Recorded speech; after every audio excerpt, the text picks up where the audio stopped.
¿verdad? Qué interesante y qué importante. ¿Qué tal? ¿Me escuchan bien? A ver, sí, me logran escuchar, ¿verdad? Muy buenos días, qué importante. Y bueno, me imagino que también, bueno, ahora voy a compartir eh, unas, unas diapositivas. No sé si el administrador del canal del aula me permite compartir, necesito permiso para compartir. Mientras tanto, les digo, muchachos, que sí, que pongan mucha, espero que hayan puesto mucha atención gracias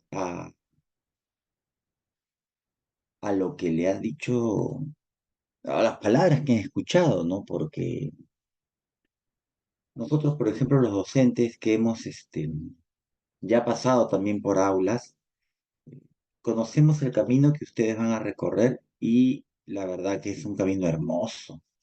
No se lo pierdan, no se lo pierdan por nada, por nada. La vida nos va a llevar por muchos senderos, ¿verdad? Nosotros podemos hacer muchos planes y la vida se encarga de llevarnos a donde nos deba llevar, pero hay que darle una dirección.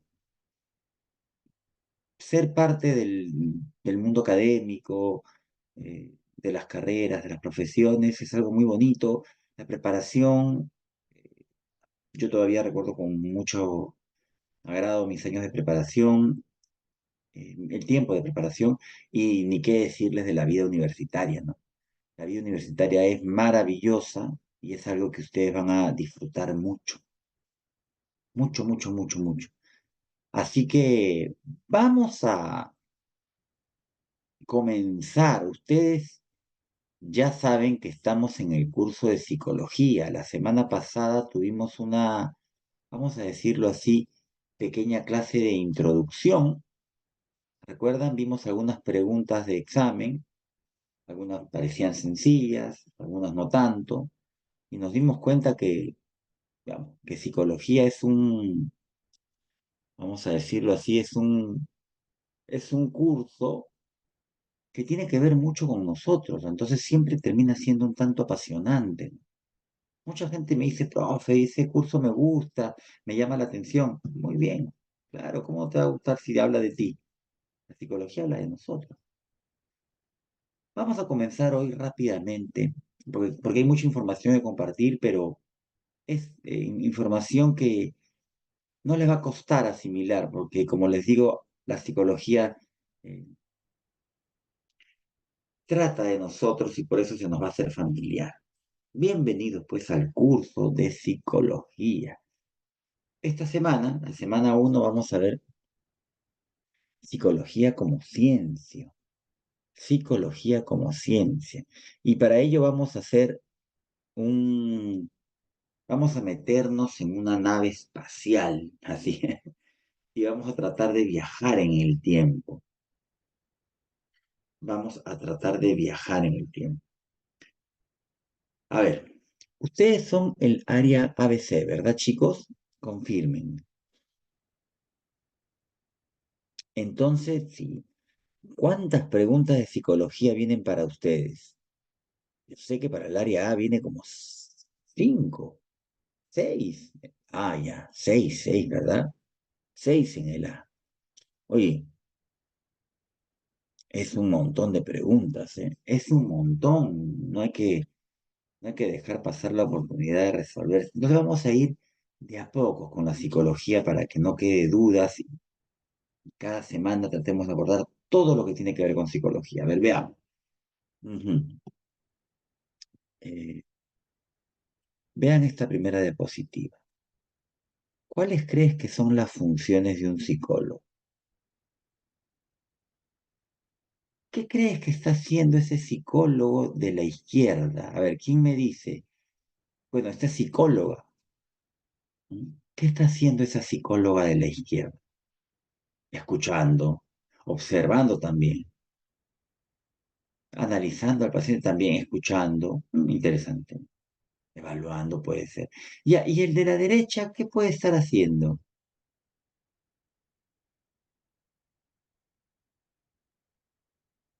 Describiendo.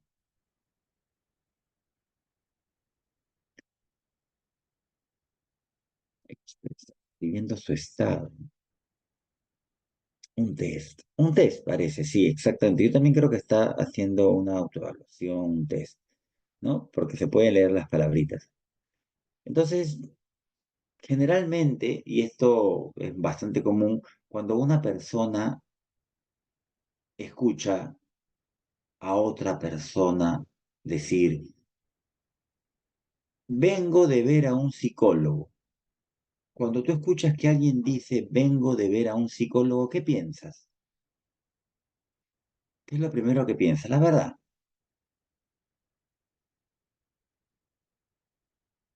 que estás loco, que tendrá algún problema, que tiene plata, ok, que la está pasando mal, que está pasando por alguna situación complicada. Podría ser también que tiene un problema y necesita ayuda. Hay un problema. Que tiene plata por dos, dice Milet. Se repite el tema de los problemas, momentos difíciles, ¿no? Y por eso uno va al psicólogo. Es un lujo. Y sí, ¿no? Nosotros, nuestra sociedad, chicos, no está muy acostumbrada a ir al psicólogo. Están cambiando las cosas, ¿no? Pero antes, imagínate, era imposible, era inviable. Si tú le decías a un abuelo, abuelo, voy a ir al psicólogo, te decía, ¿qué? Tómate un trago con tu amigo, ¿cómo vas a ir al psicólogo? No, no, no, eso es para loco. Y muchos hemos heredado esa manera de pensar. Las cosas han ido cambiando, ¿no? Si tú le decías también a tu abuelo, papá, abuelo, voy a ir al nutricionista, nutricionista. Tu abuela toda la vida comió saludable, comió lo que nos daba la tierra y nunca tuvo que ir donde esos doctores. En fin, las cosas cambian, ¿no? Ahora hay especialistas en distintas áreas. Y eso está bueno, eso está bueno. No todo se lo puedo contar a mi mejor amigo. eh, a veces necesito asesoría, por no decir ayuda, especializada. Por ahí John me dice, confunden la psicología con la psiquiatría, son cosas distintas. Recuerden que psiquiatría es una rama de la medicina. La psiquiatría es una rama de la medicina. Tú para ser psiquiatra tienes que estudiar medicina. ¿Ok? Bueno, volvamos a la nave espacial de las que le estaba hablando. ¿Ya? Vamos a viajar en el tiempo. Vamos a viajar en el tiempo y contarles a ver desde dónde se origina esto de la psicología. Vamos a ver, si estábamos hablando de que íbamos a mencionar a la psicología como ciencia, hay que ir a los antecedentes. Y ya después vamos a ir viendo los siguientes temas de la clase. Vamos a comenzar entonces estos antecedentes, veamos. Vean ustedes. Aristóteles. ¿Qué les puedo decir sobre Aristóteles, no? Aristóteles es considerado el padre de muchas cosas, ¿no? Más allá de Nicómaco, que es también su hijo, Aristóteles es padre de muchas cosas porque él abordó muchos temas y habilidad. Aristóteles es considerado de las padres de la psicología precientífica. Ojo, de la psicología precientífica porque abordó temas muy vinculados al quehacer psicológico. Tiene un libro llamado Peripsique, que los voy a poner en el chat ahí. Peripsique. Peripsique. Vean ahí en el chat he puesto. Ah, pero se lo he puesto solo a...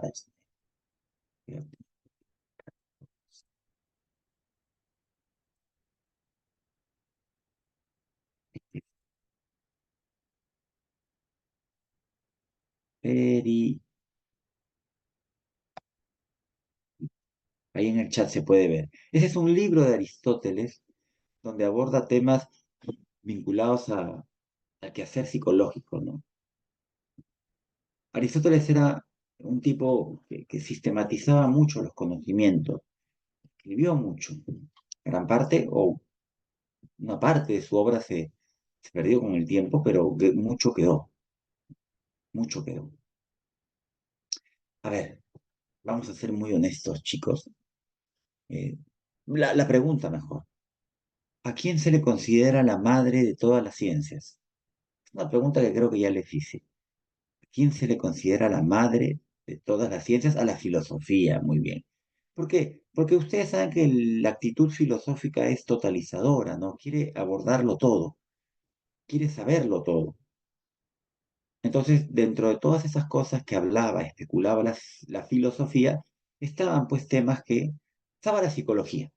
Entonces, si hacemos un recuento de grandes filósofos que han hablado de temas profundos, pues Aristóteles, después, bueno, ya pasando muchos años, está René Descartes también, que interesaba ver esto que era la mente, ¿no? El alma, porque psicología hereda un poco ese nombre, ahora lo vamos a ver, ¿no? John Locke, que estableció que el conocimiento humano pasaba mucho por la práctica, ¿no? Por la experiencia, ¿no? Ustedes conocen John Locke, el empirista, o también lo van a ir viendo poco a poco. Hasta ahí, filósofo. Después, acá a la derecha dice frenología. Joseph Gall fue un científico que trató de mapear el cerebro humano y establecer que en distintas partes del cerebro se encontraban el accionar de distintas funciones del ser humano, ¿no? O sea, eso fue un bonito intento o un bonito avance, ¿no? Si bien ya con el tiempo se demostró que el mapeo que hizo Joseph Gall realmente no se circunscribe a áreas específicas que desarrollan ciertas funciones, porque como ustedes verán, acérquense a la pantalla y verán que ese cerebro o ese mapeo que hizo Joseph Gall abordaba partes, pues, del cráneo donde ni siquiera hay cerebro. O sea, no tenemos cerebro detrás de los globos oculares, ¿no? Un poquito más arriba, hasta tu ceja habrá cerebro, pero bueno, fue un buen intento, ¿no? Mapear, que hoy sí ya con los avances de las neurociencias se conoce mejor, ¿no? Y los psicofísicos, ¿no? Que realizaban muchos experimentos, o sea, presencias de estímulos físicos, como que te prendan una luz o un sonido, para ver cómo reaccionaban, ¿no? A ellos ya se les considera antecedentes inmediatos de los orígenes de la psicología. Digamos que en una nave espacial estamos haciendo un viaje muy rápido, pero vamos a detener nuestra nave que está viajando en el tiempo y específicamente vamos a llegar a un año. Vean allá a la derecha, 1879. Ojo que esta nave que está viajando en el tiempo ha retrocedido 145 años y se ha detenido en ese año, pero ¿en qué lugar? ¿Dónde, dónde trabajaba Wilhelm Wundt? Ahí falta una L, es Wilhelm Wundt, en Alemania. ¿Y en qué ciudad? En Leipzig, muy bien, en la ciudad de Leipzig. ¿Qué pasó en ese año? Pues Wilhelm Wundt funda o crea un primer laboratorio de psicología, ¿no? Una psicología experimental. Es, claro, eh, él comprende la mente como una estructura que se divide en tres partes, o átomos también, tres partes, que es sensaciones, imágenes y sentimientos. Sensaciones, imágenes y sentimientos. Y trata de estudiarle mediante un método experimental, ¿no? Introspectivo, ¿no? Te aplico un experimento y trato de ver cómo reaccionas ante él, ¿no? Quiero también mencionar lo que dice allá a la izquierda, ¿no? ¿Qué es psicología? Lamentablemente, yo lo digo así, la psicología ha heredado este nombre que a mí no me gusta mucho, ¿no? Psicología que significa estudio del alma. Y yo digo lamentablemente porque la psicología no estudia el alma. Pues nadie estudia el alma, porque el alma no se puede estudiar, porque el alma es un concepto metafísico, abstracto. Ustedes no me pueden decir si tienen alma o no. En todo caso, no me lo pueden asegurar, no me pueden decir dónde está su alma. pero ha heredado este nombre la psicología. Recuerden que el concepto de alma que nosotros tenemos ha sido cristianizado. Alma como entidad espiritual del ser humano, bueno, antes no se entendía sí que así, sí que se entendía más bien como mente, vamos a ponerlo así, como mente. Entonces, la psicología, la palabra psicología se entendía antes como estudio de la mente, por así decirlo, no estudio del alma. Eso es lo que pues, se traduciría, ahora, etimológicamente hablando, estudio del alma. Pero, vaya, nadie, nadie puede estudiar el alma, ¿no? Se ha intentado, ¿no? Se ha intentado, pero es un concepto muy abstracto, ¿no? No estudia el alma, la psicología. Tiene ese nombre, pero no estudia necesariamente el alma, ¿ok? Estudia los procesos psíquicos a través de la conducta. Bueno, esa sería una definición bastante actualizada, bastante moderna, ¿no? A la que vamos a llegar. ¿Eh? Bueno, Wilhelm Wundt crea este laboratorio. Entonces, lo importante de este año, observen, es que ese año, y hay que entenderlo así, nace la psicología como ciencia. ¿Ok? Nace la psicología como ciencia. Y eso está bueno. Digamos que podemos decir que la psicología tiene 145 años. Tuve la suerte de visitar ese laboratorio. Me fui hasta Leipzig, Alemania, y visité el laboratorio de Wilhelm Wundt, que ahora es entenderán ustedes que ahora ya no es un laboratorio, es un museo. No es un museo puerta abierta al público, pero es un museo universitario, por así decirlo, ¿no? Están las instalaciones, para mí también fue, cuando ingresemos nos lleva. Bueno, yo confieso que fui por mi cuenta, ¿no? Fui por mi cuenta. Aunque, para ser sincero, para entrar a este laboratorio, que es un museo, tienes que mandar una carta desde tu universidad de procedencia hacia la universidad de destino, que es la Universidad de Leipzig, porque el laboratorio le pertenece a la Universidad de Leipzig, que era donde trabajaba Wilhelm Wundt. Pero muy interesante, pude tomar un montón de fotos y encontré un montón de libros, de tratados, ¿no? Y yo le dije al administrador, al director general académico ahí, ¿no? Este Wundt leía bastante. Y me dijo, no, estos no son los libros que Wundt leyó, estos son los libros o los tratados que Wundt escribió. O sea, ese Wundt escribió un montón. Era muy trabajo, era muy chamba. Profe, ¿usted habla alemán? Ich spreche kein Deutsch. Yo de alemán mucho no sé. Eh, yo de alemán poco, pero lo que hacía era conversar en inglés, ¿no? De alemán solo aprendí esa frase que significa yo no entiendo mucho de alemán. Fue todo en inglés, más sencillo. El alemán no, no sé si es tan complicado, pero partir de cero es complicado. Raro el idioma alemán. Muy rudo también, ¿no? Muy tosco. Ujú. Eran épocas en las que todavía no estaba yo trabajando en Savia, vale decir, ¿no? Todavía no estaba trabajando en Savia, pero fue hace poco. Llévenos. Bueno, no sé, no creo que todos ustedes vayan a estudiar psicología. Algunos de ustedes sí. Probablemente muchas chicas, ¿no? Psicología, ustedes saben que es una carrera que predomina en la población femenina. Digamos que un 70 o hasta un 80% de la población estudiantil de psicología son chicas. Mucha vocación de servicio las chicas, ¿no? Qué interesante, interesante.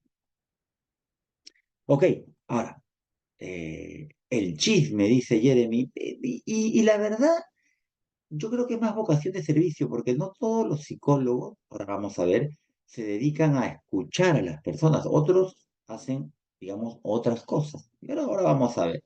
Ahora, al nacer la psicología como ciencia, empiezan a, vamos a decirlo así, a gestionarse escuelas psicológicas. Escuelas, entiéndase, eh, como corrientes psicológicas, ¿ya? Como corrientes psicológicas que van a darle forma a la psicología como ciencia a nivel teórico. La primera es pues el estructuralismo. Ese señor que ven ahí, Edward Lee Titchener, fue alumno de Wundt, fue alumno de Wilhelm Wundt, alumno y asistente.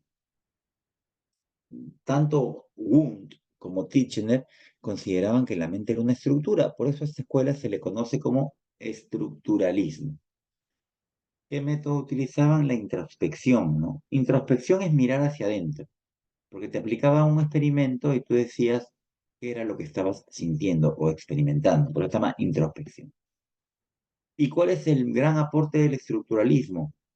Que con esta escuela nace la psicología como ciencia. Este señor, Edward Lee Titchener, después viaja a Estados Unidos. Recuerden que estamos en Alemania.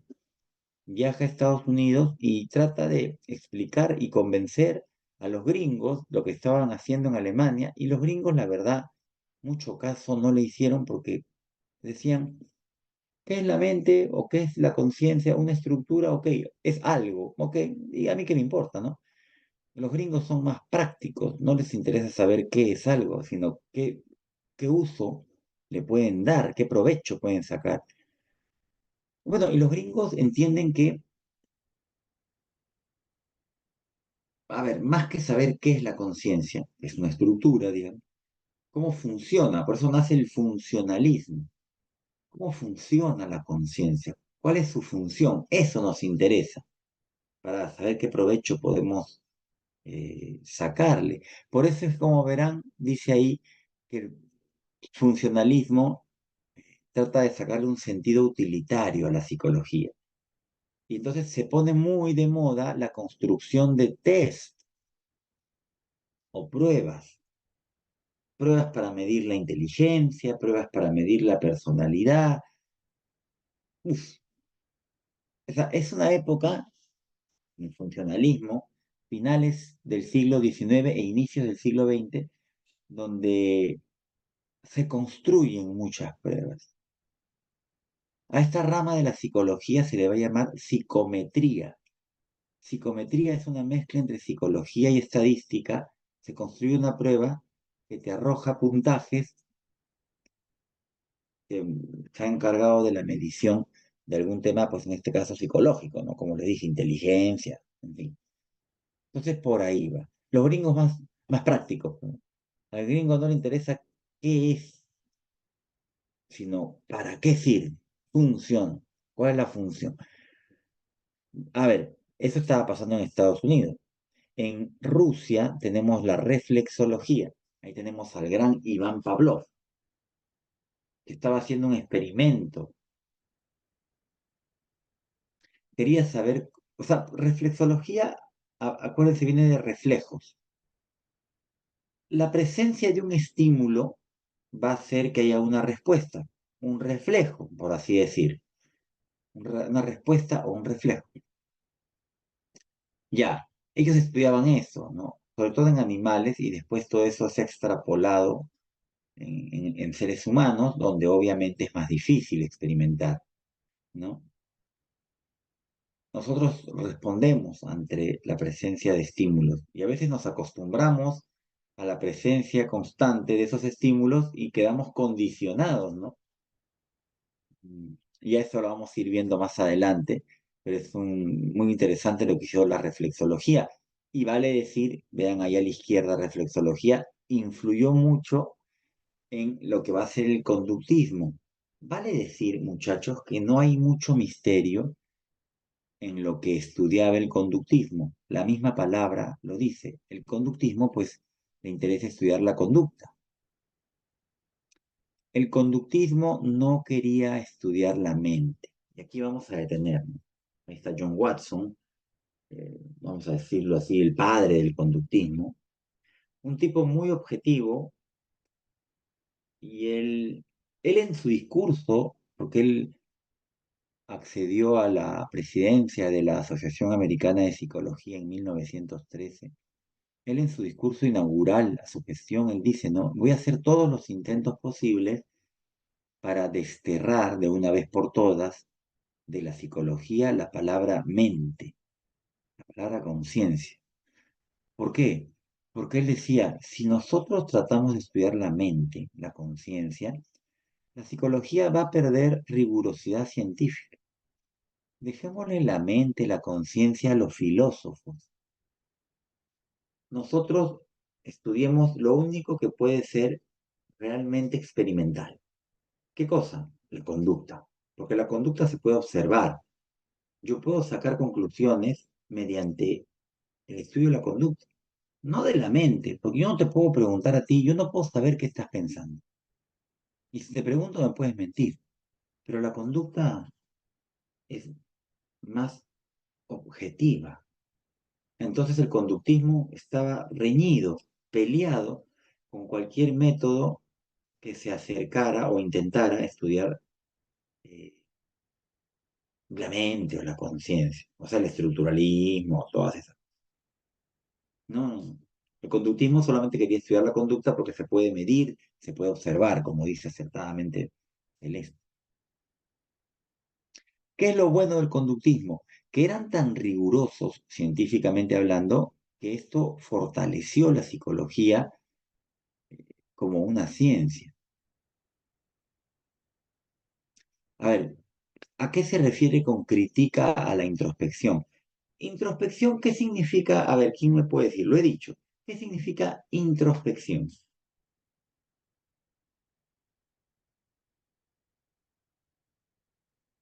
De repente alguien, ¿qué significa introspección? Claro, introspección es mirar hacia adentro. Intro. Hay intro y hay extro. Intro es mirar hacia adentro. Entonces yo te hago un experimento y te digo, ¿qué estás sintiendo? Eso es introspección. Yo miro hacia adentro y te digo, siento como que hay un sonido. Ya, introspección.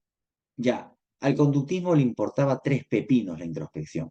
Ellos no querían que les cuenten qué estás sintiendo. Ellos observaban y registraban. Observaban y registraban. No te preguntaban qué estás sintiendo. No les servía. Como te digo, me puedes hasta mentir.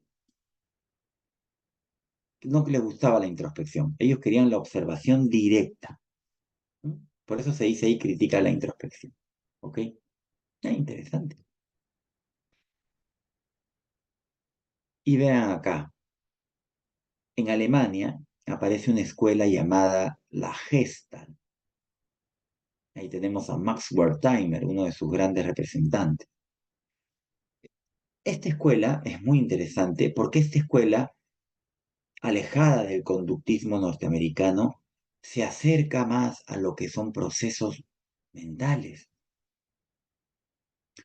y empiezan a estudiar temas vinculados a la mentalidad. Por ejemplo, la percepción. La percepción es, vamos a verlo nosotros más adelante en una clase, la percepción es la manera como una persona eh, interpreta las cosas, el mundo. Ya, pero eso es muy mental. Y eso lo estudió la Gesta. Y lo estudió a profundidad. Y es más, fue pregunta de examen de admisión de San Marcos hace unos cuantos años. ¿Cuál fue la escuela que abordó el estudio de la percepción a profundidad, no? Y era la respuesta era la Gesta o la Gestalt. Aprendizaje por insight es un tipo de aprendizaje por reestructuración mental que vamos a estudiar más adelante, ¿no? Estamos haciendo un viaje. Para esto estamos en los años 20, los años 30, ya del siglo XX. Estamos en 1930, 1935. Y tenemos también aquí, pues, el psicoanálisis, ¿no?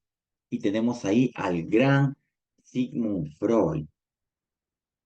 Sigmund Freud, ¿qué les puedo decir, no? Un personaje que aparece con notoriedad ya en el siglo XX, y desde inicios del siglo XX, y ya cada vez más y más, ¿no? A él sí le interesaba mucho estudiar la mente, pero las partes más profundas de la mente. ¿Cuál es la parte más profunda de la mente? ¿Quién me puede decir?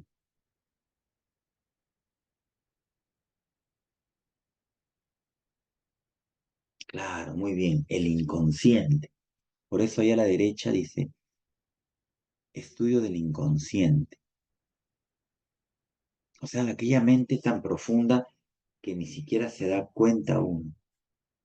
El ello, el yo y el super yo, ¿no? Ahí contestando una pregunta o un mensaje que me mandan por interno. Distintas partes de la mente, de la personalidad, pero sobre todo a él le interesaba lo más profundo, el inconsciente, ¿no? Al cual recargó de mucha connotación sexual. No necesariamente lo sexual significa el acto sexual, la relación sexual, el coito. Sexual no es solo eso. Para Freud era mucho más complejo que era la energía libidinal que había en el ser humano, que era el motor en gran parte de lo que era la personalidad del ser humano. Pero algo que tenemos que agradecerle al psicoanálisis, sobre todo nosotros los psicólogos, es que con Freud nace lo que es la psicoterapia.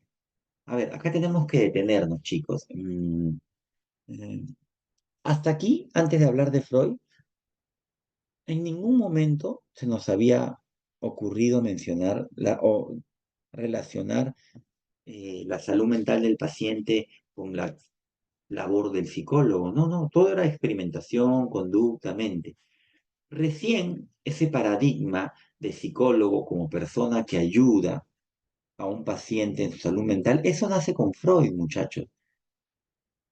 Bueno, los test, mi querida Milene, sí nacen desde la época de vamos a retroceder incluso. Mira, Milene, mira acá funcionalismo. ¿Qué dice en la última parte? Uso de test. Los test en psicología nacen desde la época del funcionalismo, o sea, desde los inicios de la psicología.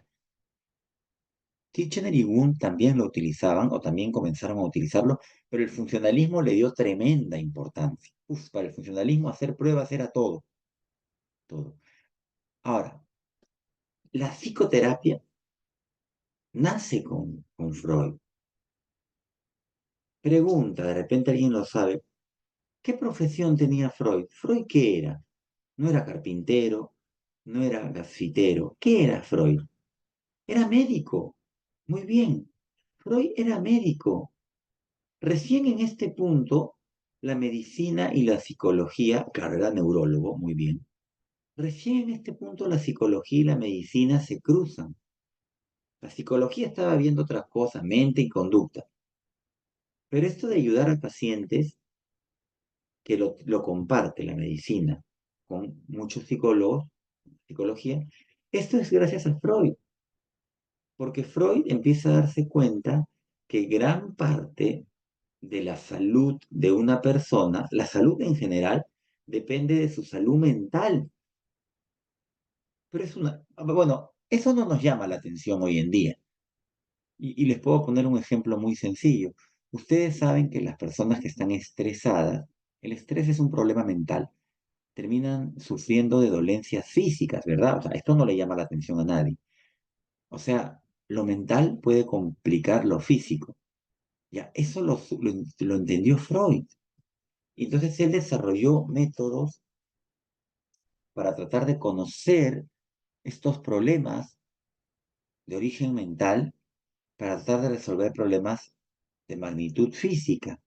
Entonces Freud es un punto de quiebre en la psicología. Por eso es que los psicólogos, muchos, respetan y quieren mucho a Freud, que era un médico, que era un neurólogo y que hizo mucho por la psicología y que al final convirtió, emparentó, vamos a decirlo así, familiarizó a la psicología y a la medicina, ¿no? Como ciencias de la salud, ambas eh, abocadas a que la persona recupere la salud mental que por alguna razón perdió o se ha resquebrajado, ¿no? Entonces es muy interesante lo de Freud. Vale decir, muchachos, que no a todos los psicólogos en su momento les gustó Freud. Hay psicólogos que dicen, este Freud es un charlatán. ¿Saben quiénes, sobre todo, vamos a decirlo así, odiaban a Freud? Esos que están a la derecha, los conductistas. Los del conductismo no soportaban a Freud, decían, este tipo, nosotros estamos tratando de estudiar la conducta, lo más observable, y aparece este tipo para estudiar no solo la mente, sino lo profundo de la mente, el inconsciente. Fuera, está loco ese. Sí, no lo querían. Decían, te llamas Freud, se escribe Freud, pero eres un fraude. Freud tenía sus haters. Eres un fraude, no eres Freud, eres un fraude. Le decía.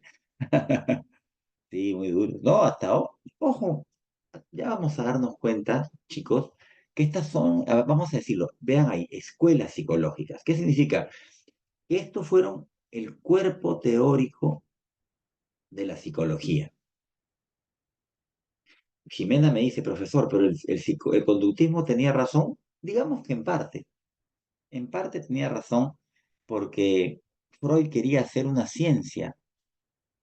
Él quería, es más, él lo llamó la ciencia del psicoanálisis, pero a Freud le costaba mucho ceñirse al método científico. Ustedes saben que hay un método científico, ¿no? Ahora vamos a hablar un poco de él, pero Freud utilizaba herramientas poco tradicionales, por ejemplo, el análisis y la interpretación de sueños. El lenguaje onírico de las ensoñaciones para Freud era muy importante. Y la verdad, no es nada que a Freud se le ocurrió. Freud ya sabe que durante mucho tiempo, durante miles de años, el ser humano le ha puesto cierta atención a sus sueños, ¿ok? Pero Freud entendió que había que prestarle más atención y tratar de sistematizar un método que nos ayude a interpretar los sueños, ¿no? Es muy interesante, la verdad. Mm, muy interesante. Milene, gracias por la pregunta, me pregunta, ¿a qué se refiere que le dio importancia a la experiencia, a la gesta? Milene, discúlpame, ¿dónde dice eso? O sea, quiero... oh, ya, pensé que decía acá en algún punto. Miren, la experiencia siempre es importante. Experiencia se refiere como a la práctica, ¿ya? Experiencia no se refiere a los años vividos. Cuando hablamos de conocimiento, experiencia es práctica, práctica. Y no solo la gestan, sino en gran parte de las escuelas psicológicas le prestaron mucha atención a la experiencia, a la práctica, a lo que vive el ser humano, a la experiencia sensible. Entonces, siempre es importante, ¿no? La filosofía, digamos, aborda el conocimiento desde la especulación, desde la reflexión. No, la psicología más es desde la experiencia, ¿no? Es algo que se va a compartir en muchas escuelas y sobre todo también en la Gestalt, a la que le vamos a dedicar también una clase más adelante. Recuerden que esto es como estamos haciendo una revisión histórica. Freud muere entre el 23 y el 24 de septiembre de 1939, escapando del Tercer Reich, ¿no? De todo lo que generó la Segunda Guerra Mundial. Y porque Freud era judío, ¿no? Por ahí Dana me pregunta, profesor, ¿Kohler también está en la Gestalt? Claro, Max Wertheimer, Wolfgang Kohler, Kurt Kafka son grandes representantes de la escuela Gestalt, claro que sí. ¿Hay otra forma de llamar a la escuela Gestalt? Me pregunta. Gestalt, o también le dicen gestáltica o gestáltica.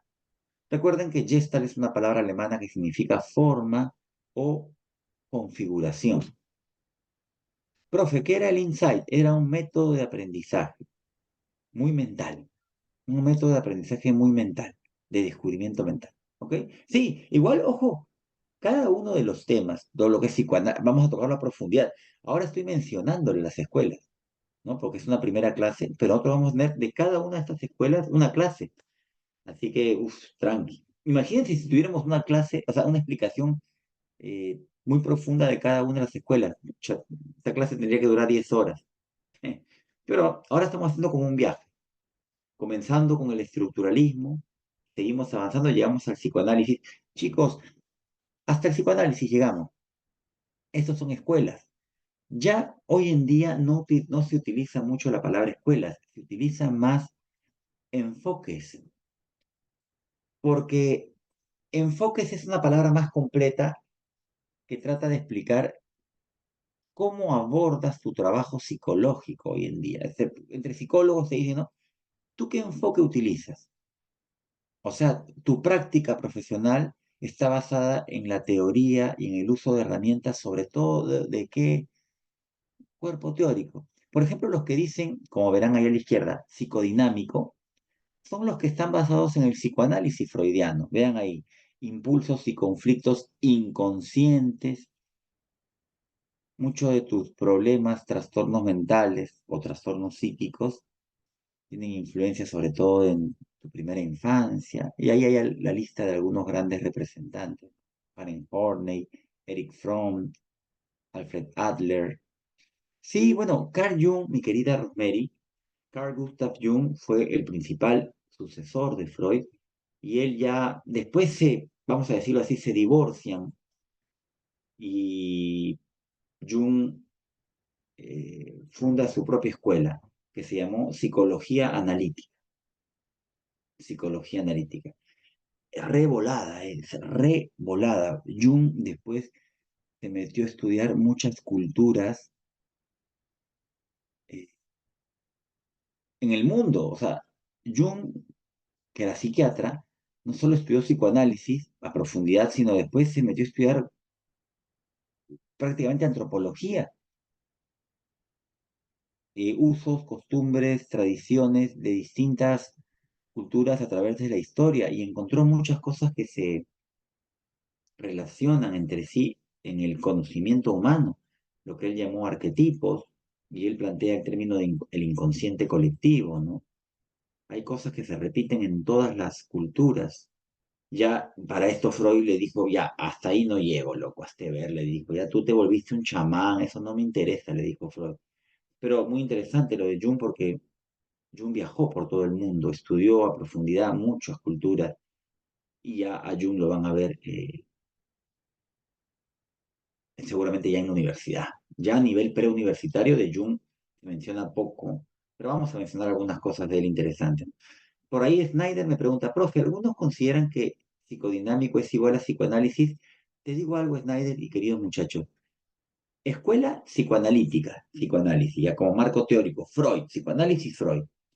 Ahora, todo lo que siguió después de Freud, pero que sigue su línea, se le considera enfoque psicodinámico.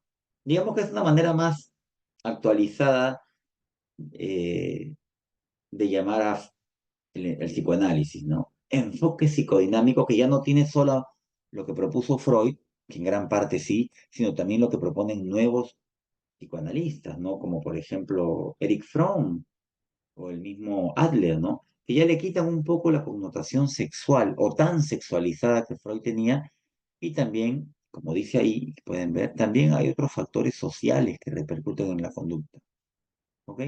A la derecha podrán ver que dice conductista, ¿no? A ver, no hay mucho misterio. ¿En qué se basan los conductistas?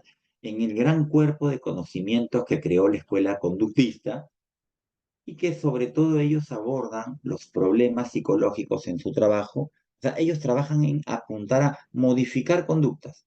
Cuando uno quiere modificar una conducta es porque quiere modificar una conducta no deseada, ¿no? No voy a modificar conductas deseadas mediante técnicas conductistas. Ahí hay grandes exponentes, ¿no? Skinner, Wolf, Hans Eysenck, en fin, entre otros grandes conductistas. Neoconductista es lo mismo que neoconductista.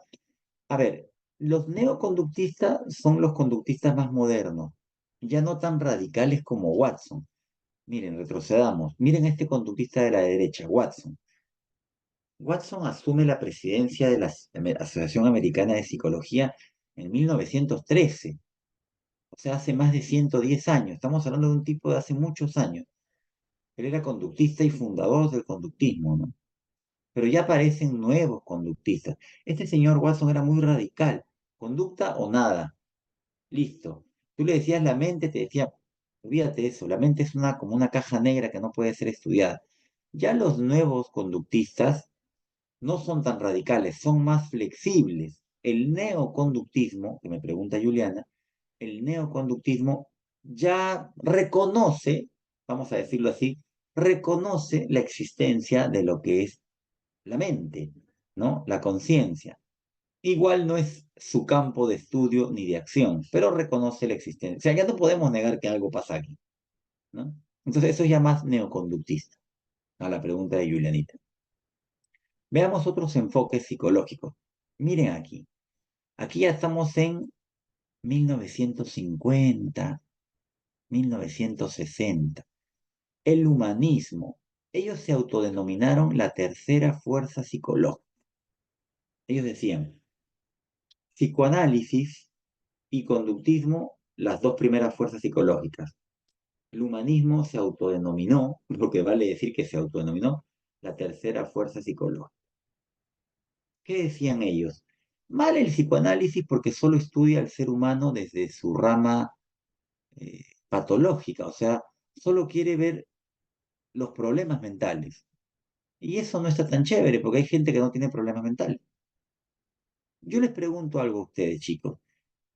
Si una persona no tiene un problema mental, digamos, ¿para qué iría un psicólogo? ¿Para qué una persona normal o que está bien podría ir a un psicólogo si está bien?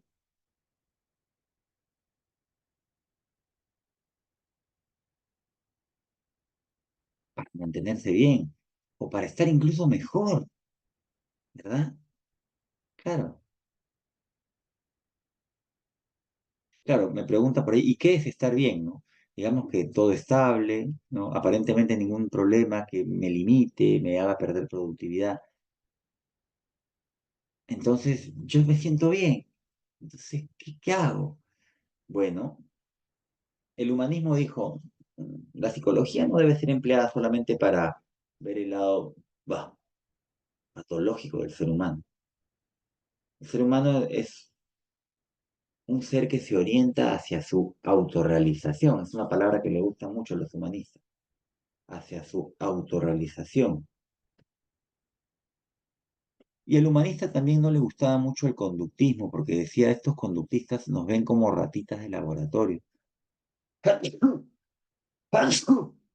Uy, perdón. Gracias a los que me dicen salud. A ver, entonces volvamos. El humanismo, gracias. El humanismo no le gustaba mucho el conductismo. No somos ratas observables. No me puedes meter en un laboratorio para observar mi conducta. El ser humano se desarrolla libremente, buscando un sentido de vida y se orienta hacia la autorrealización. Va, bacán. Vamos a ver también, vamos a tener una clase donde abordemos lo bonito del humanismo. Además, en dos clases. Algunos representantes, Abraham Maslow, Carl Rogers, Murray, McClellan, en fin. Después aparece otro enfoque, vean, cognitivista. Cuando tú veas la palabra cognitivista, no te asustes. Cognitivo viene de una raíz cognoscere que está emparentado con conocimiento. Nosotros tenemos, Víctor Frank también humanista, sí, Víctor Frank también podemos acercarlo al humanismo y a la logoterapia existencial. Ya lo vas a ver en la universidad. A ver, cuando tengan alguna pregunta, pueden comentarlo abiertamente en el chat, no solamente a mí, para que todos sus compañeros vean y no hay problema, ¿eh? Ya saben. Entonces, ¿qué era la psicología cognitiva? Eh, es un enfoque que trata de estudiar. Estos señores sí abiertamente dijeron al conductismo fuera, ¿no? Sí entendemos que hay procesos cognitivos, que son tipos de procesos mentales que nos ayudan a entender, a comprender el mundo, a elaborar conocimiento. Y sí, hay conducta, pero la conducta está mediada o lo que precede a la conducta es los procesos mentales, los procesos cognitivos. Y ahí tienen algunos, ¿no? Percepción, atención, memoria, pensamiento. ¿Para qué sirve la cognición, esta capacidad mental? Para comprender el mundo. Y miren los representantes que hay ahí. ¿Ah? Jean Piaget, Bandura, Jerome Brunner, David Ausubel, grandes representantes de la psicología cognitiva que algunos llaman la cuarta fuerza psicológica. Bueno, está bien. Y vamos a ver ahora otro enfoque que a mí me gusta también, muy interesante, el enfoque biopsicológico, que es una mezcla de psicología y neurociencias, que gracias al avance de las neurociencias hoy se puede entender, se puede comprender, se puede saber gran parte de las capacidades que tiene el ser humano eh, desde un punto biológico. Por ahí Andreita me pregunta, profe, ¿cuál es la diferencia entre Maslow y Rogers? Bueno, son dos personas diferentes, obviamente, ¿no? Son dos personas diferentes, pero más que diferencia, ¿en qué se parecen?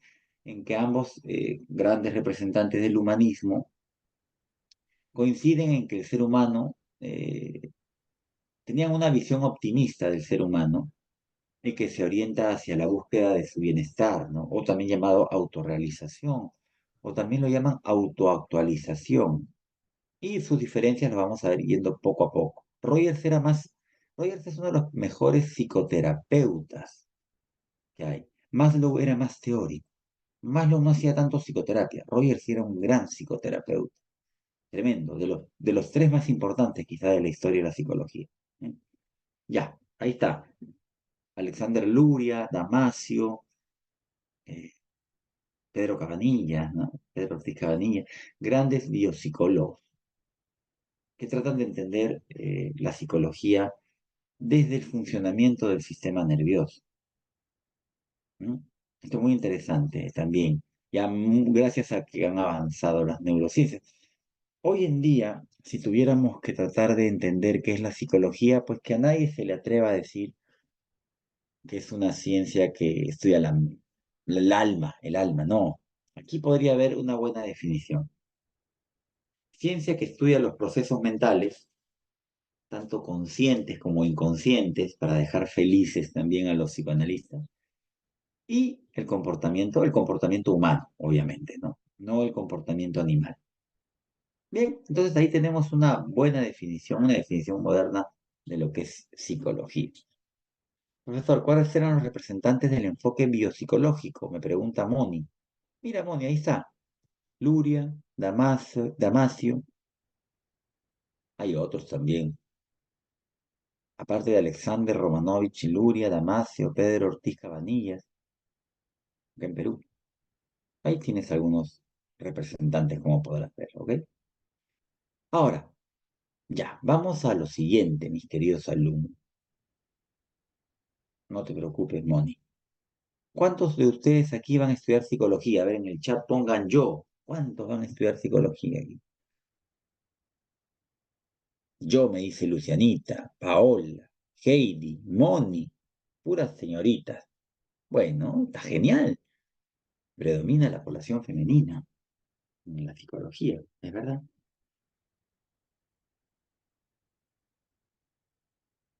Alguien por ahí me dice, yo no, pero me gusta. Sí, como le digo, la psicología tiene muchas cosas interesantes porque habla de nosotros. Mm. Profe, quiero saber si mi enamorada me miente o no me miente. Estudia psicología. Ajá. Profe, quiero saber por qué la gente se porta mal. Estudia psicología.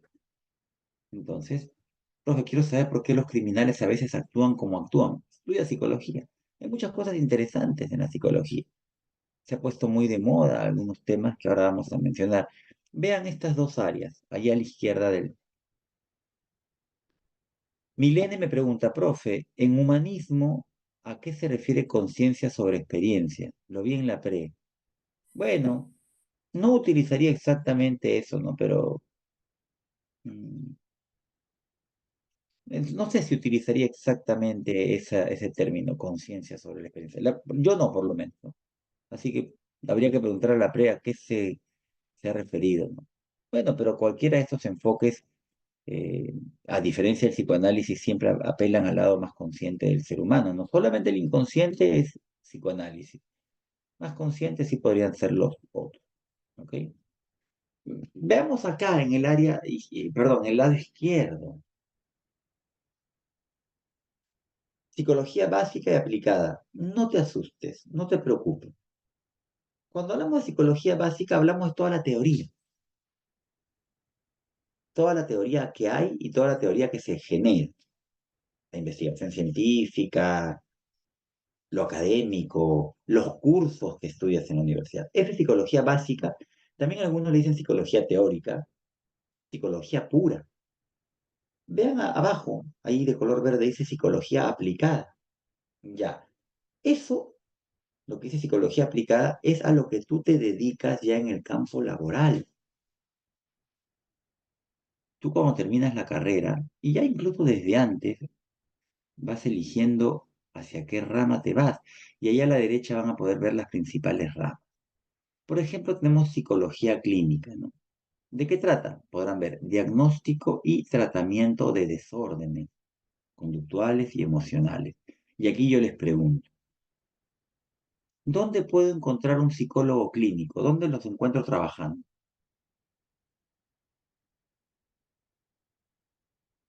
¿Dónde? En hospitales, muy bien.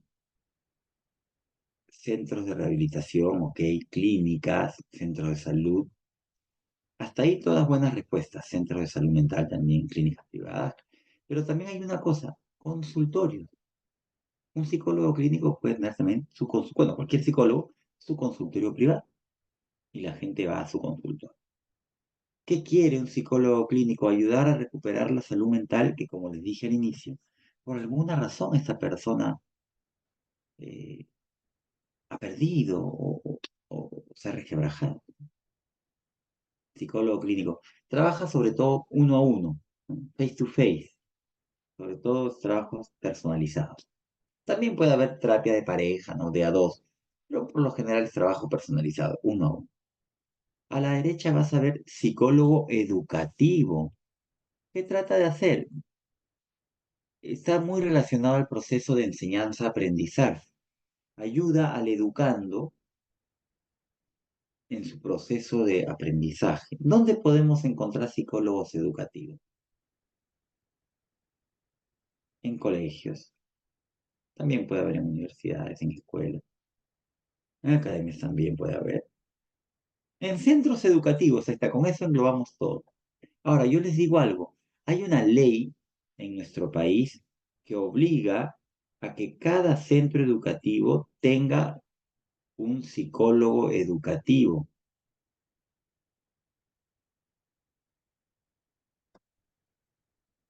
No se cumple esta ley. ¿Por qué creen que no se cumple esta ley? ¿Por qué creen que no se cumple la ley de que cada colegio o centro educativo tenga un psicólogo educativo?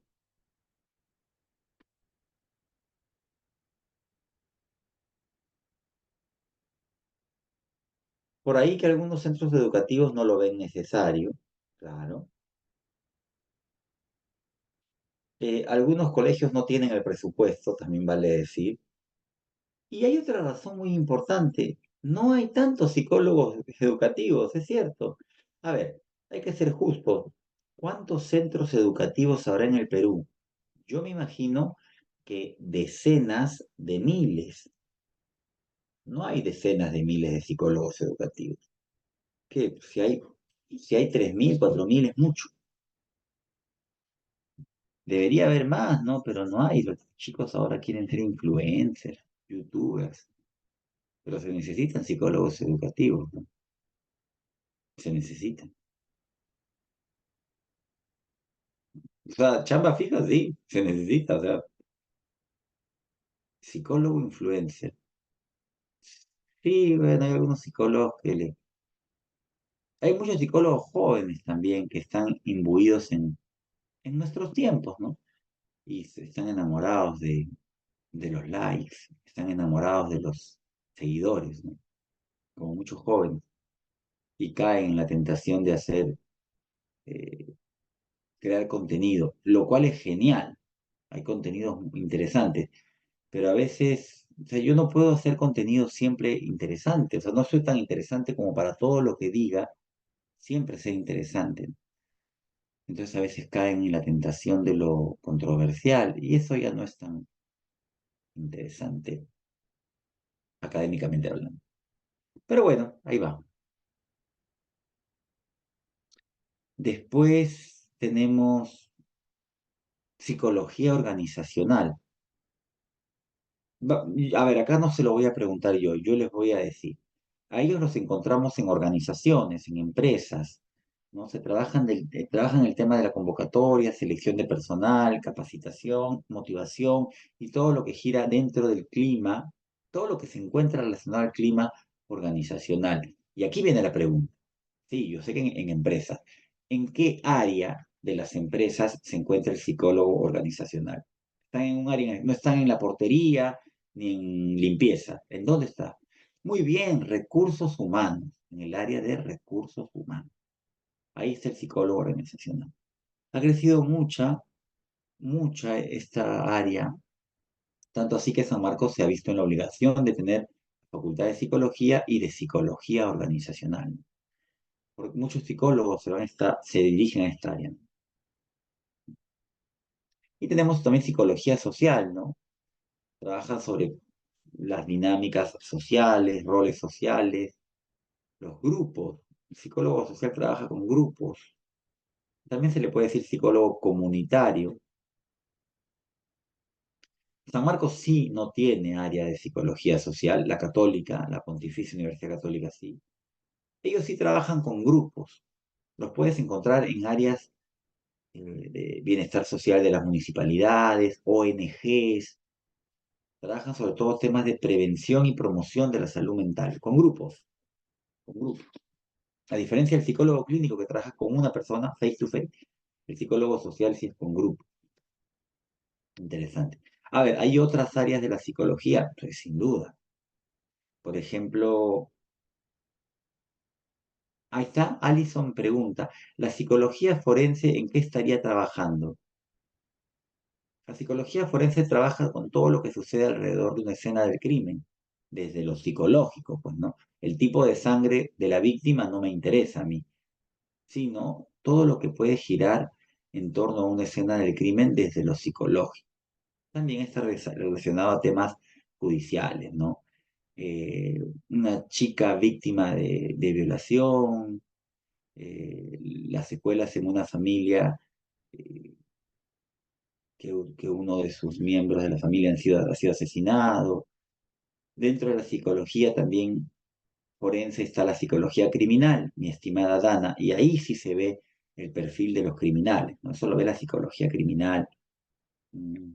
Esas son como ya áreas más específicas.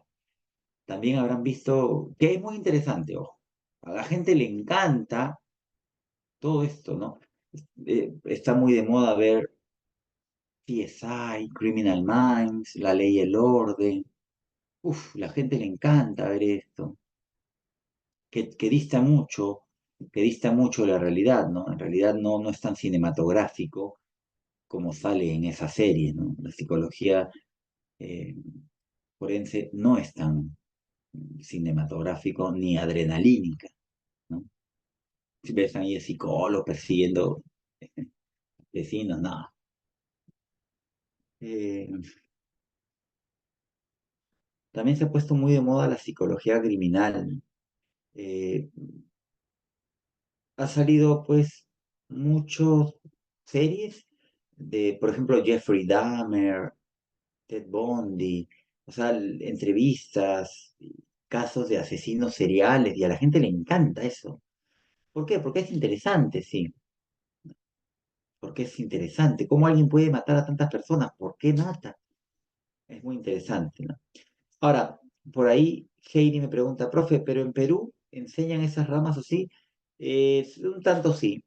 San Marcos tiene una maestría que tiene que ver con temas de seguridad social, ciudadana, donde se abordan temas de delincuencia, psicopatología 1 y 2, los trastornos de la personalidad antisocial, criminalidad, ¿no? Desde el punto de vista estadístico también. Y es importante, se tiene que trabajar, ¿no? Porque cada sociedad, cada contexto tiene sus características. No es lo mismo los asesinos seriales, digamos, en Sudamérica que en Norteamérica. No es lo mismo los mass murder o asesinos masivos, que no es lo mismo que serial, en Sudamérica que en Norteamérica. ¿Cuál es el perfil de un violador? ¿Acaso existe? Parece que no. Pero ¿cuál es el perfil de un asesino serial? Sí existe, identificado. Entonces, todo eso es interesante estudiarlo porque a mí me ayuda a resolver más rápido los casos. Por ejemplo, a ver, a ver cómo se los digo. Cuando una chica muere, no hay mucho problema en nuestro país. O sea, ¿qué hace la policía? Automáticamente van y buscan al novio o al esposo. Y generalmente se resuelve el caso. Ahora, entendemos que no ha sido ni el novio ni el esposo. Listo, busquemos al ex. Y el 90% de los casos se resuelve así, ¿no? Acá los crímenes pasionales son bastante, pues, tercermundistas, ¿no? Acá estoy celoso, te mato. Bastante tonto este tipo, ¿no? Por así decirlo. No hay mucho misterio aquí.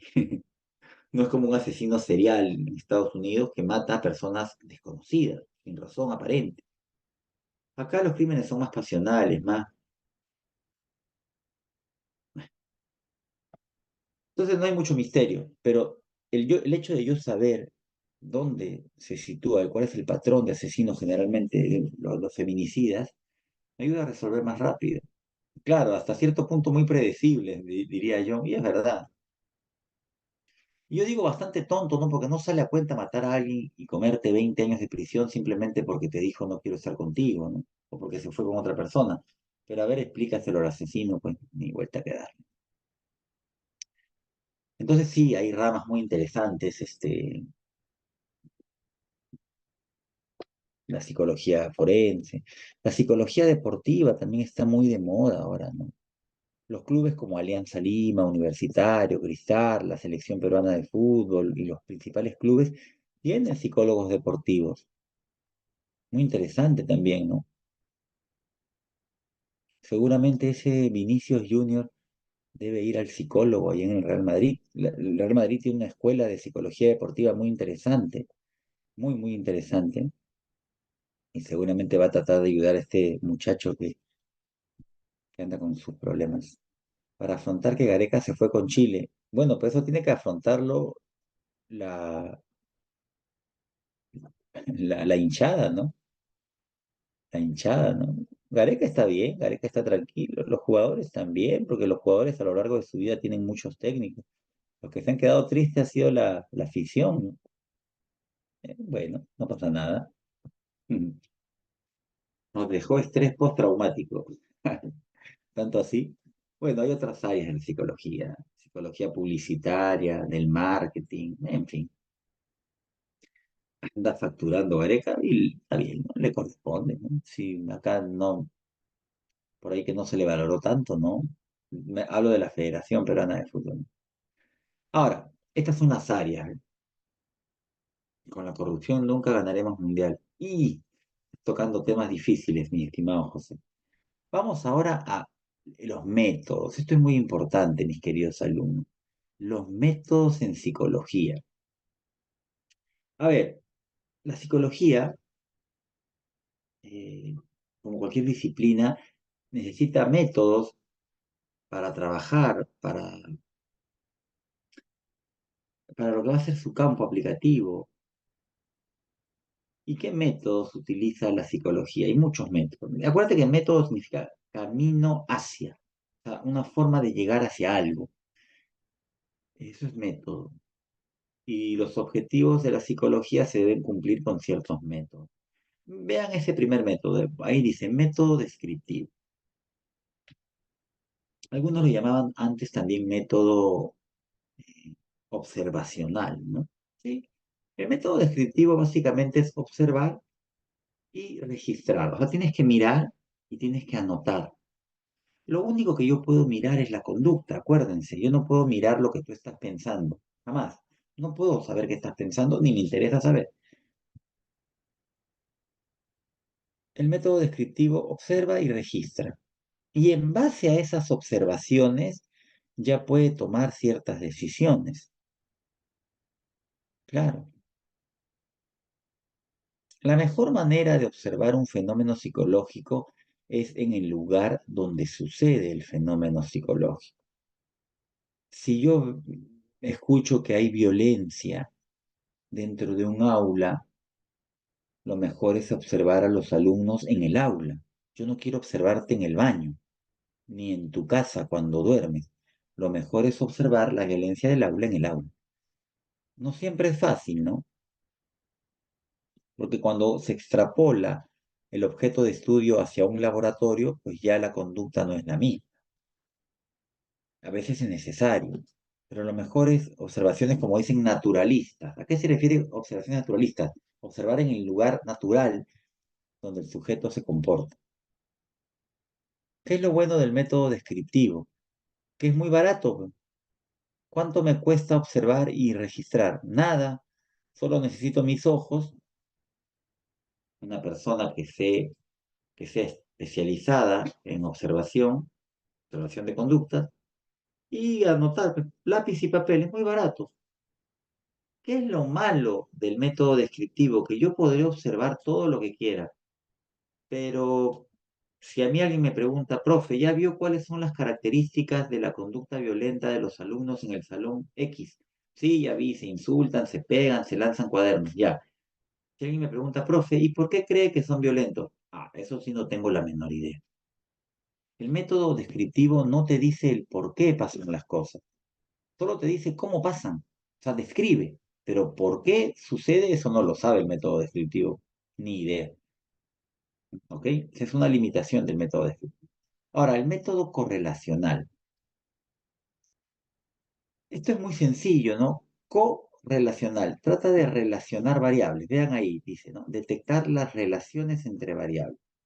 Yo quiero detectar si un fenómeno psicológico se relaciona a otro fenómeno psicológico, ¿ok? Aquí en este método se calcula la asociación o relación estadística que puede haber entre dos variables, generalmente dos variables o dos temas psicológicos. Por ejemplo, yo quiero saber, vean ahí, dice, relación entre el bagaje léxico y la comprensión lectora en jóvenes universitarios de Guaral. Las personas que tienen mayor bagaje léxico, tienen mayor comprensión lectora, hay una relación directa. Mayor bagaje léxico, mayor comprensión, ahí habría una relación directa. Ahora, si a mayor bagaje léxico, menor comprensión, sería una relación indirecta. Cuando se trata de ver la relación entre variables, generalmente dos, método correlacional. Ahora, veamos el método experimental. Este método sí me trata de explicar por qué pasan las cosas. ¿Ok? ¿Por qué pasan las cosas? Acá yo tengo la posibilidad de manipular variables. Vean ahí el ejemplo, dice, efectos de un programa de comportamiento prosocial en las habilidades sociales de escolares de Moquegua. O sea, yo tengo escolares y yo entiendo que tienen ciertas habilidades sociales. eh, sí, pero yo quiero ver si Fátima me pregunta, profe, buenos días, ¿estas diapositivas las compartirá después? Sí, si quieres las comparto, no hay problema. Yo se las paso a su tutora y ella se encarga de compartirlas, no hay ningún problema. Miren, basándonos en este ejemplo. Profe, ¿en el descriptivo no se podría manipular variables? No, no, en el descriptivo yo establezco cuáles son las variables a observar. Alguien me dice, profe, en el salón X son violentos. Yo establezco, a ver, ¿qué es una conducta violenta?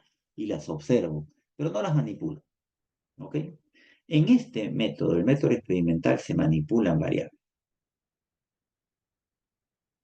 Los chicos o los escolares de Moquegua tienen ciertas habilidades sociales, ¿ok? Pero yo quiero ver si al aplicarle un programa o un taller de habilidades de comportamiento prosocial, o sea, para que sean más sociales, yo quiero ver si después de aplicar este taller se vuelven más sociales. Entonces acá sí estoy aplicando un experimento, por eso era método experimental. A ver, y acá quiero establecer algo. Cuando yo realizo un experimento, digamos que a 100 escolares de Moquegua, yo lo divido en dos grupos, el grupo control y el grupo experimental. Y es muy sencillo. El grupo experimental, vamos a decir, de estos 100, 50 son el grupo experimental. A estos 50 le voy a aplicar el programa o taller de comportamiento prosocial. Y a los otros 50 lo voy a llamar grupo de control, no les voy a aplicar nada. Entonces la pregunta para muchos puede ser, profesor, ¿y si no les va a aplicar nada, para qué los tiene ahí? ¿Quién sabe la respuesta? A ver. Muy bien, Paul, excelente, excelente. Para comparar, yo tengo 100, a ver, yo tengo 100 escolares de Moquegua y les tomo una prueba para ver sus habilidades sociales. Me doy cuenta que los 100 están ahí. Entonces los divido en dos grupos, 50 y 50. A los 50 de acá, grupo control, no les voy a aplicar nada. Y a los 50 de acá, el grupo experimental, les voy a aplicar el programa de comportamiento prosocial. En términos experimentales, ojo, cuando tú le aplicas algo al grupo experimental, eso se le llama aplicarle la variable independiente. Es la variable que yo voy a aplicar al grupo experimental. En este ejemplo, la variable independiente, o sea, la variable que voy a aplicar al grupo experimental, es el programa de comportamiento prosocial. Es lo que voy a aplicar. Profesor, ¿qué voy a aplicar en el grupo control? Nada. ¿Para qué entonces los tengo ahí? Para después comparar. Profesor, y yo veo que ahí dice variable dependiente. ¿Cuál sería la variable dependiente en todo este ejemplo que nos está dando? La variable dependiente es lo que yo quiero ver si cambia después del experimento.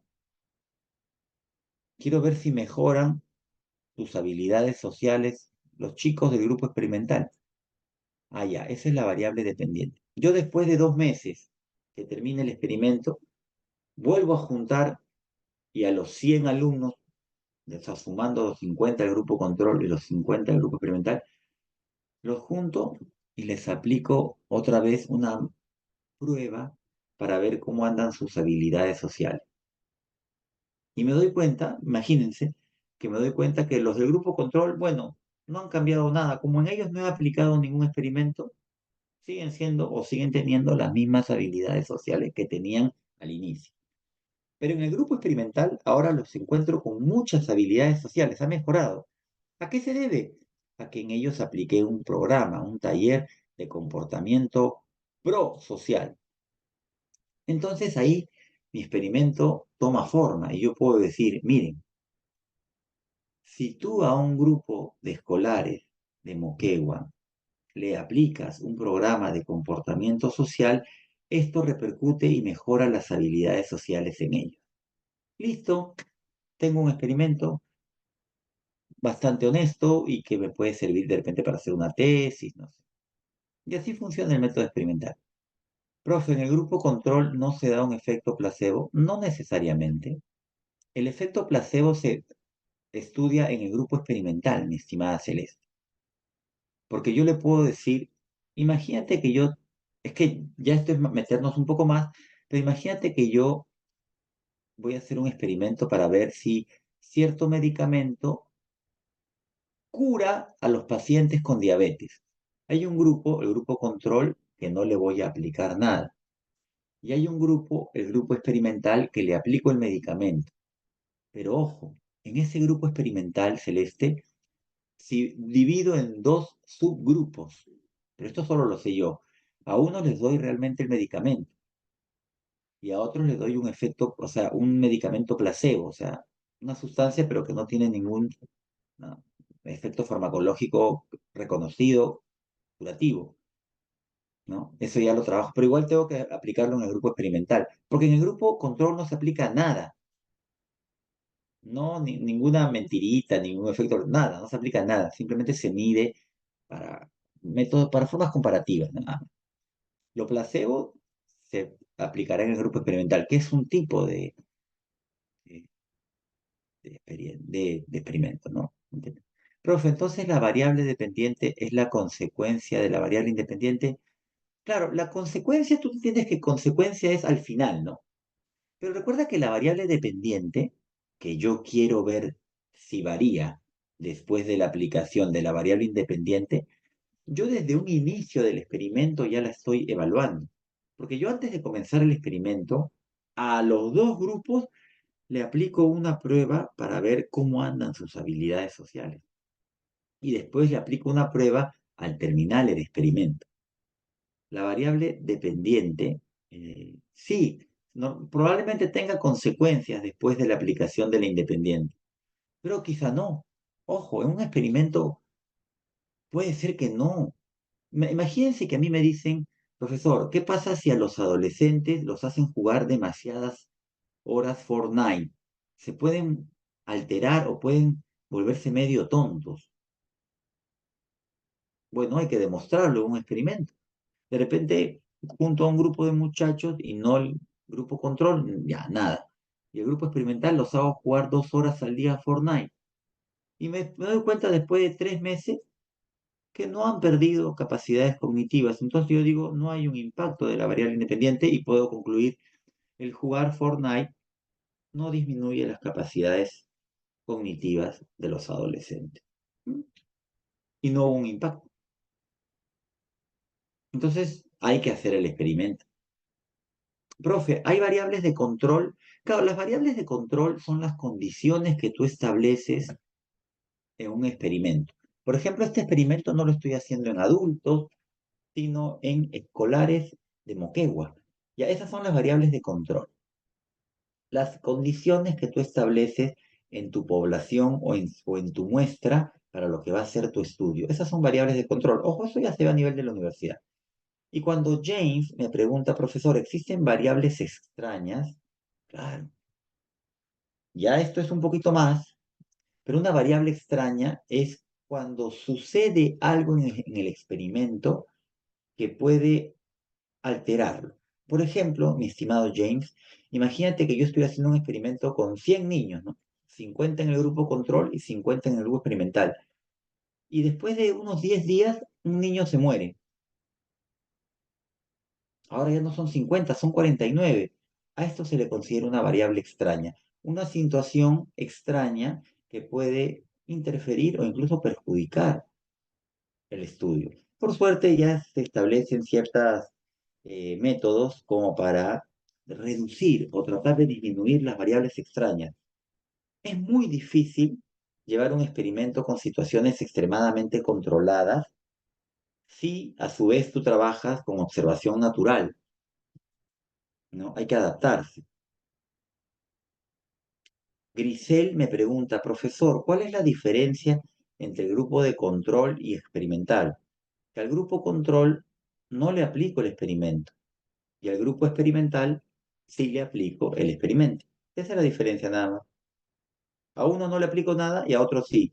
Profe, ¿y para qué no le aplica nada a ese grupo? Para después me sirva para comparar, para que me sirva para comparar. Nada más. Interesante.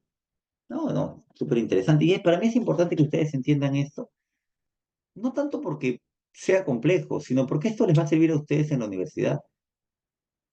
Porque en la universidad esto se estudia, metodología, uff, metodología se estudia, eh, sobre todo cuando tengan que hacer sus investigaciones o sus tesis, ¿no? Muy interesante, mis queridos alumnos. Antes de pasar alguna pregunta más con respecto a métodos de investigación, me interesa mucho que quede claro. Con confianza, pregunten.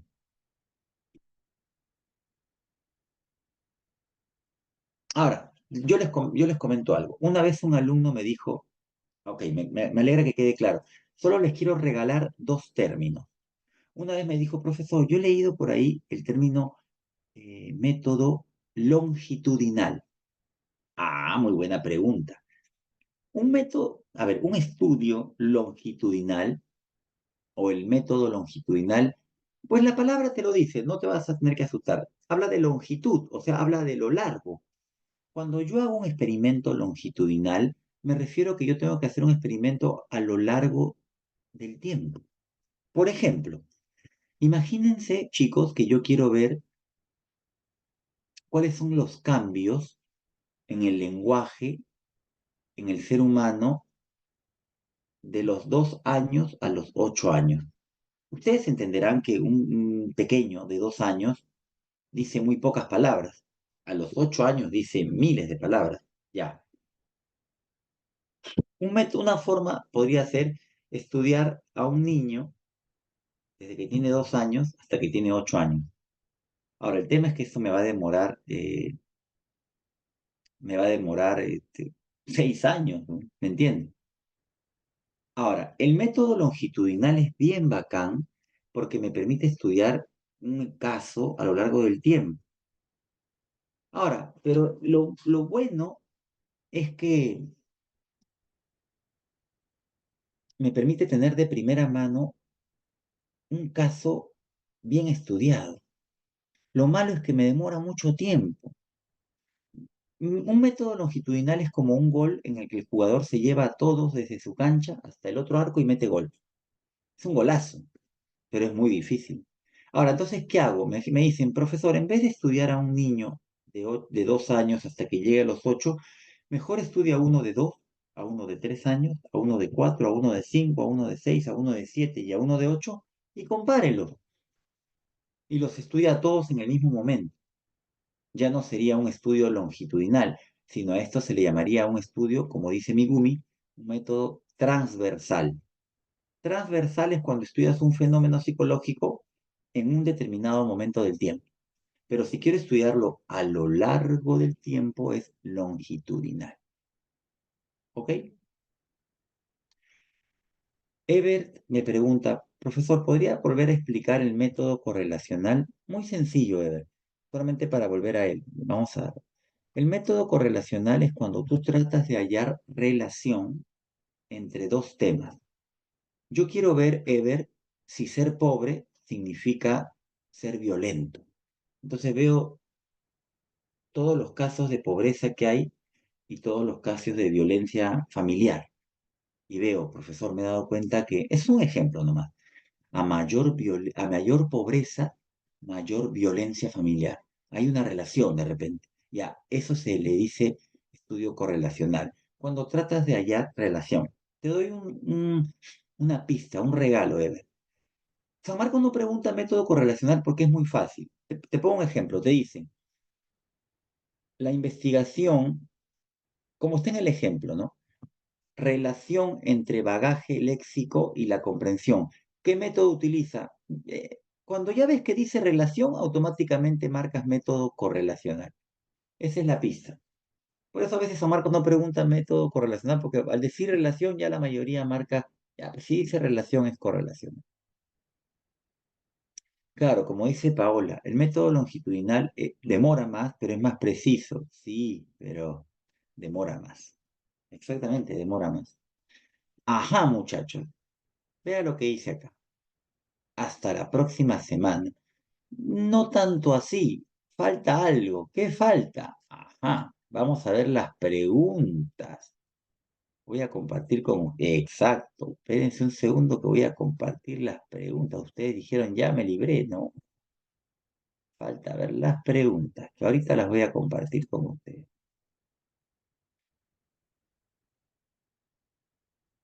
Están buenas las preguntas. Estuve viéndolas y están bastante buenas. Algunas están bastante condimentadas. A ver, ustedes me van a decir si se puede. eh, Voy a compartir un segundo. A ver.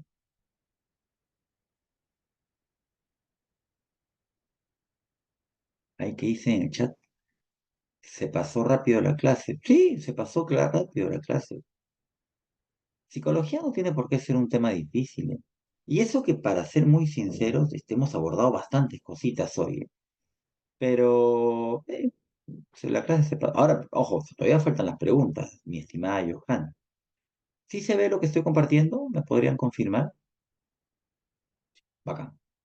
Vamos con la primera pregunta. La primera pregunta tiene que ver con una lectura. A ver, déjenme ver ahí. Quiero también poder observarla ahí. Ya. Vamos a tratar de leerlo. A ver, chicos, mm, un minuto, ya, un minuto y medio para leer, para todos tener esta lectura, por favor. Presten atención, vamos a estar en silencio, un minuto y medio para esta lectura. Ya, un minuto y medio, vamos a leer.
Bueno, me imagino que ya deben haber podido leer, haber leído todos este tema, ¿no? Esta lectura, que habla sobre la psicología cognitiva. Y nos dice que aparece ya en la segunda mitad del siglo XX, o sea, 1950 en adelante. Y nos habla sobre algunos de sus antecedentes psicológicos, características, en fin. Entonces vamos a la primera pregunta. Dice, de lo señalado del texto se puede colegir que, a ver, ¿cuál creen que es la clave, chicos? Lean con calma y a ver cuál creen que es la clave.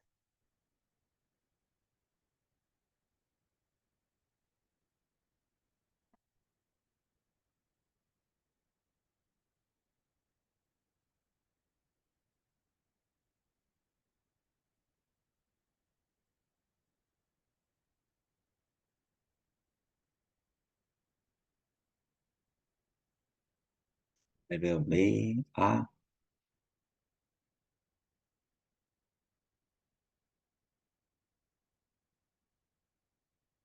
hay varias, ¿no? A ver, yo no marcaría la A. O sea, el conductismo no fue determinante para el DEF, porque el conductismo va solo a la conducta. La mayoría está marcando la D, es la clave que yo también marcaría. El cognitivismo le llegó a brindar relevancia a los procesos biológicos como base elemental de la actividad mental. Sí, porque el cognitivismo apela o apunta mucho, pues obviamente a lo que es actividad mental. Em, la letra D sería la mejor respuesta en la uno, ¿ok? Ojo que esta es una pregunta, eh, vamos a decirlo así, de tipo difícil.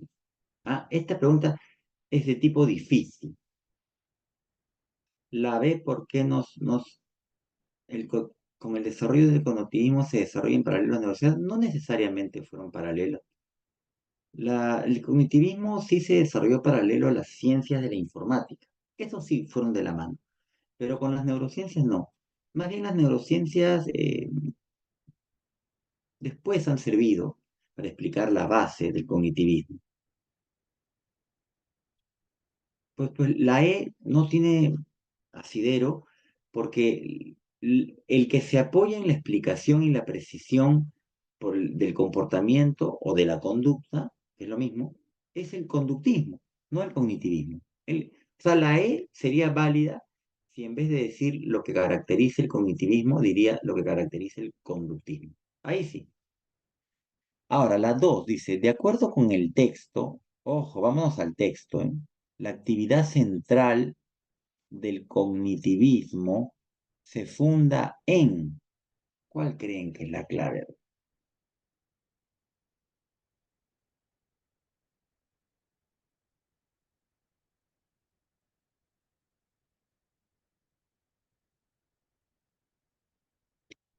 Yo no marcaría la C, porque yo les dije a ustedes que la Gestalt, yo, es más, se lo dije, fue la que se encargó de estudiar a profundidad la percepción, no el cognitivismo, la Gestalt. La respuesta es la D, el estudio de procesos internos mediadores. ¿Por qué se dice mediadores? Porque los procesos mentales están en el medio, entre lo que me pasa y cómo yo respondo ante el mundo, en el medio están los procesos mentales, que explican el por qué la persona se comporta. La 2, la mejor respuesta es la D. Vamos a dejar atrás ya esta lectura y vamos a una pregunta de relación. Estas preguntas terminan siendo muy fáciles para, para ustedes porque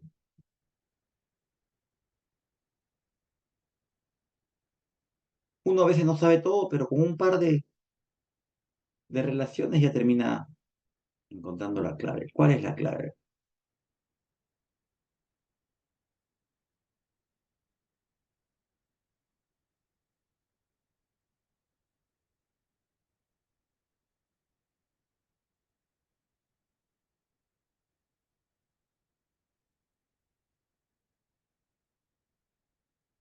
Claro, eso de las fuerzas reprimidas de la edad temprana es mucho del psicoanálisis, ¿no? Mi mamá no me quiso, mi papá me gritaba. La 4A.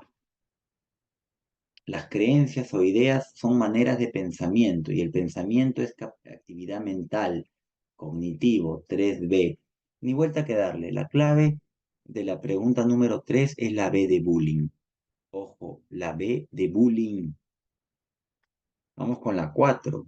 Hay otra pequeña lectura, por favor. Esta ya no, este es un minuto nomás. Un minuto y vemos la clave, en silencio.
¿Se animan a dar una clave ya?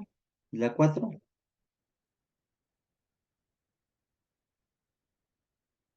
Ajá, la mayoría, miren, acá esto sí es unánime.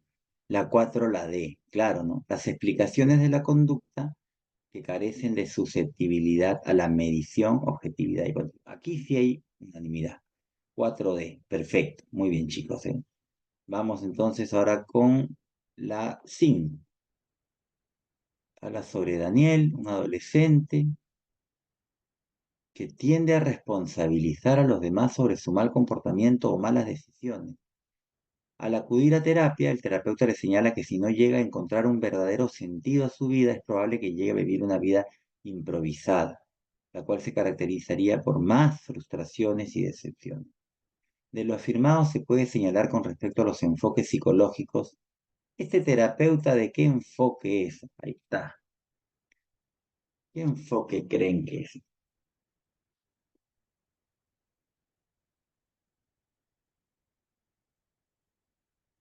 Mm. Una bonita pregunta. Esta pregunta es tipo examen, ¿eh? Tipo examen. Sí.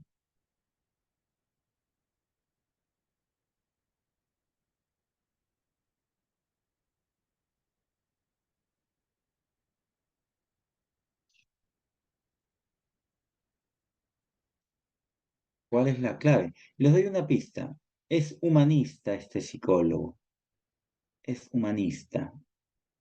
Pero la respuesta no es la B, es la C, ¿no? Ahora, ¿saben por qué no es la B? O sea, la B fue puesta esa alternativa para confundir a varios y veo que sí se confundieron.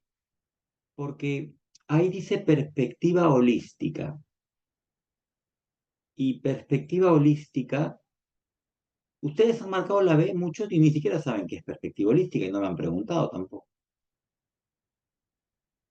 Claro, perspectiva holística, como dice Snyder o Dana, es de la Gestalt.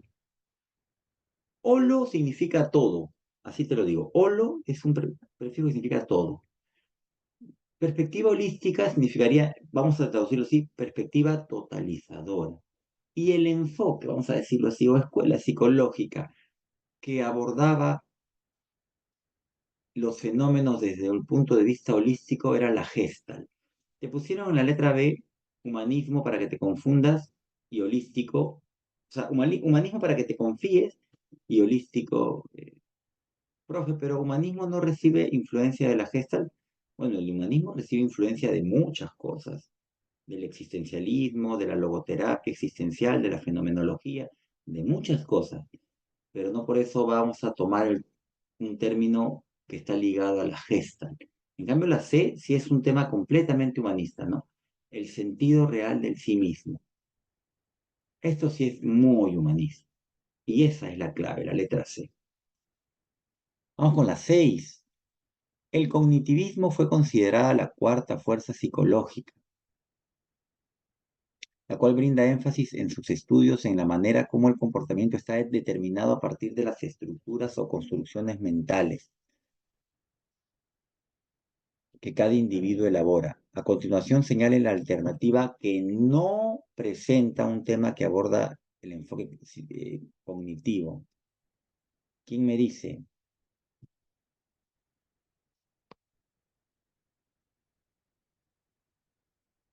¿Cuál es la clave de las 6?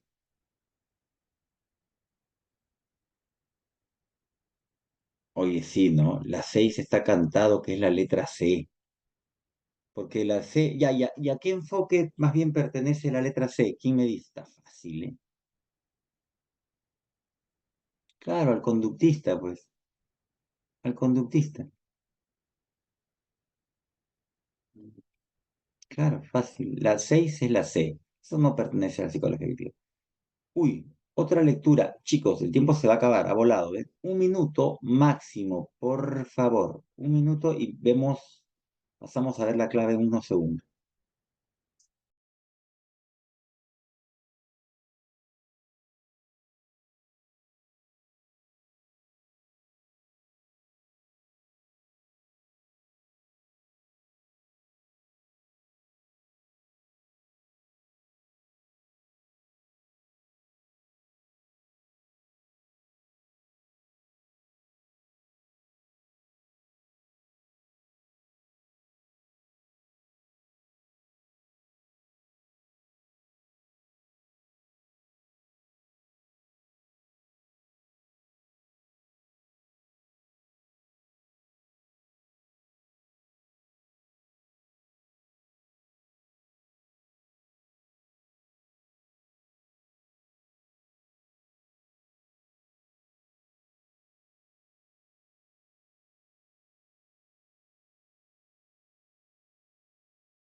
El tiempo vuela. Veamos la pregunta. De lo referido en el texto determina el valor de verdad o falsedad de las siguientes proposiciones. Vamos a ver, ¿quién me da la clave de las 7?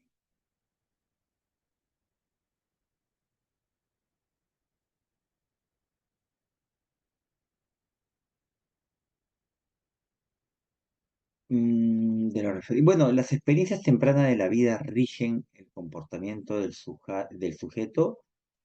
Está, tiene hasta cierto punto esto, pero yo no sé si rige, ¿no? Influye sí, pero no rige. Ojo, por favor. Influye sí, pero no rige. Aparte del texto, o sea, eso está bien con el psicoanálisis, pero no necesariamente se infiere eso del texto, ¿ya? Yo acá no pondría verdadero exactamente porque no se infiere del texto. El 2 sí es verdadero y el 3 también. Mejor respuesta en la 7 sería la E de enamorado. Esa sería mejor respuesta. Ahora la 8, sí, 7 E de enamorado. 8. De lo señalado en el texto se puede colegir que, hay un espacio, respecto al psicoanálisis. ¿Qué se puede colegir?